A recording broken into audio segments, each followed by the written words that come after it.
Hi viewers, అందరికీ నమస్కారం. My name is doctor Vennela Devarakonda, senior ENT and head and neck surgeon in Omega hospitals Hyderabad.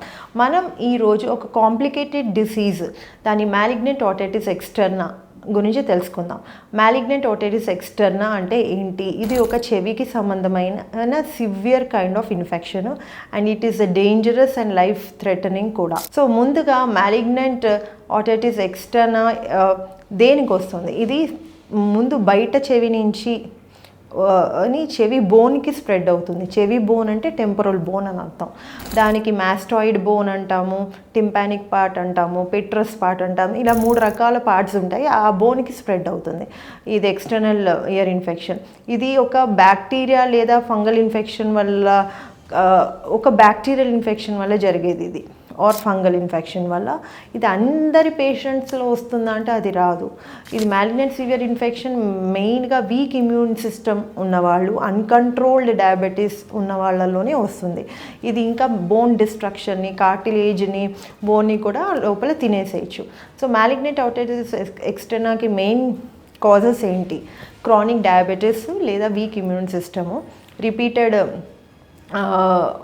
Repeated infections of ear రావడము, మెయిన్గా ఈ ఇయర్లో any trauma అంటే ఏమైనా దెబ్బ తగిలి ఏమైనా బ్యాక్టీరియా ఇన్వేడ్ చేయడము, untreated regular otitis externa severe కండిషన్స్లో లైక్ డయాబెటీస్లో అలా మారచ్చు. కానీ ఇది మెయిన్ వచ్చే బ్యాక్టీరియా దేనివల్ల వస్తుందంటే మెయిన్గా సూడోమోనాస్ ఎరిజినోసా అనే ఒక బ్యాక్టీరియా వల్ల వస్తుంది.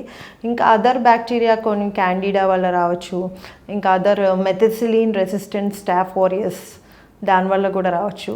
సో ఈ బ్యాక్టీరియాకి అన్ని యాంటీబయాటిక్స్ మందులు పనిచేయవు. సో అందుకే ఇది ఒక కాంప్లికేటెడ్ ఇయర్ ఇన్ఫెక్షన్ అని చెప్పచ్చు. What are the symptoms of malignant otitis externa అంటే సివియర్ ఇయర్ పెయిన్, బాగా ఇయర్ పెయిన్. మనం ఎన్ని పెయిన్ కిల్లర్స్ ఇచ్చినా ఇయర్ పెయిన్ తగ్గదు. మళ్ళీ ఇయర్ నుంచి ఒక గ్రీనిష్లా ఆర్ డిశ్చార్జ్ రావడము, సూడోమోనాస్ ఇన్ఫెక్షన్లో ఇలా గ్రీనిష్ డిశ్చార్జ్ వస్తుంది. And hearing loss. ఇంకా కాకుండా సివియర్ కేసెస్లో ఫేషియల్ నర్వ్ అంటే మొహానికి సంబంధించిన నర్వ్ ఎఫెక్ట్ అయ్యి ఫేషియల్ వీక్నెస్ వస్తుంది. ఎలా డయాగ్నోస్ చేయాలి? మ్యాలిగ్నెంట్ ఓటైటిస్ ఎక్స్టర్నా అనేది main complete endoscopic examination of year చేసి ఏమైనా గ్రాన్యులేషన్స్ అలా బ్లీడింగ్ ఉందా ఇయర్లో చూడాలి. మళ్ళీ MRI scan of temporal bone అనేది చాలా ఇంపార్టెంట్ అండి. సో అది మ్యాలిగ్నెంట్ ఓటైటిస్ ఎక్స్టర్నాలో నరాలకి స్ప్రెడ్ అయిందా, ఎంత బోన్ ఇన్వాల్వ్ అయింది అదంతా తెలుస్తుంది. మళ్ళీ రిపీటెడ్ కల్చర్స్ పంపించాలి. అంటే culture and sensitivity of the year discharge పంపిస్తే మనకి ఏ ఆర్గానిజమో మనకి తెలుస్తుంది.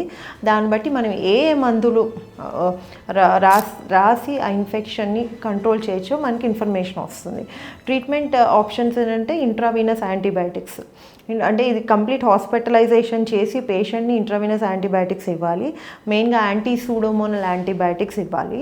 అండ్ ఇనీషియల్గా అయితే డిబ్రైట్మెంట్ చేయొచ్చండి. డిబ్రైట్మెంట్ అంటే ఇన్ఫెక్టెడ్ టిష్యూ ఇయర్ నుంచి తీసేయడము. అది అండ్ సర్జికల్ డిబ్రైట్మెంట్ యూజువల్గా చేస్తాము. మళ్ళీ పెయిన్ మేనేజ్మెంట్ ఇస్తాము. డయాబెటీస్ని కంట్రోల్ చేయొచ్చు. కొన్ని సివియర్ కేసెస్లో సర్జికల్ డిబ్రైట్మెంట్ అనేది కష్టమవుతుంది. అప్పుడు కంటిన్యూస్ ఐవీ యాంటీబయాటిక్స్ అంటే ప్రొలాంగ్డ్ టైం దాకా ఇవ్వాలి, కొన్ని మంత్స్ వరకు. అప్పుడు ఇన్ఫెక్షన్ని కంట్రోల్లో ఉంచాక ఇంకా రెస్పాండ్ అవ్వకపోతే అప్పుడు సర్జికల్ డిబ్రైట్మెంట్ చేయొచ్చు. కొంతమందికి ఫేషియల్ పాలసీతో వస్తారు, అది సివియర్ కేసెస్లో, అప్పుడు ఇమీడియట్గా డిబ్రైట్మెంట్ చేయొచ్చు. ఆర్ కొంతమందికి లేటెస్ట్ మెథడ్స్ వచ్చినాయి, హైపర్బారిక్ ఆక్సిజన్ థెరపీ అని అది హై ప్రెషర్ ఆక్సిజన్ ఇస్తే కొంచెం డిసీజ్ కంట్రోల్ అయ్యి లిమిటెడ్గా ఉండొచ్చు. సో ఈ మ్యాలిగ్నెంట్ ఓటైటిస్ ఎక్స్టర్నా అనేది సివియర్ కేసెస్లో ఇట్ కెన్ కాజ్ మోర్టాలిటీ, అంటే చాలా డేంజరస్ ఇన్ఫెక్షన్ అండి. సో సివియర్ కేసెస్లో it can cause death also. So అది ఇనీషియల్గా డయాగ్నోస్ చేయడం చాలా ఇంపార్టెంట్. చేసి అగ్రెసివ్గా ట్రీట్ చేయాలి దాన్ని. It's not like slowly treat చేస్తే అది తగ్గుతుందని చెప్పలేము. అగ్రెసివ్గా హాస్పిటల్లో అడ్మిట్ చేసి ఇంట్రావెనస్ యాంటీబయాటిక్స్ ఇచ్చి సర్జికల్ డిబ్రైట్మెంట్ చేసి రిపీటెడ్ కల్చర్స్ చేసి అప్పుడు మనం ఈ డిసీజ్ని కంట్రోల్ చేయొచ్చు. అంటే దీనికి ట్రీట్మెంట్ ఆప్షన్స్ కూడా ఉన్నాయి. ఈ వీడియో హెల్ప్ అనిపించిందా? కామెంట్స్లో మీ అభిప్రాయాలు షేర్ చేయండి. ఈ సమాచారంని మీ ఫ్రెండ్స్ అండ్ ఫ్యామిలీతో కూడా షేర్ చేయొచ్చు.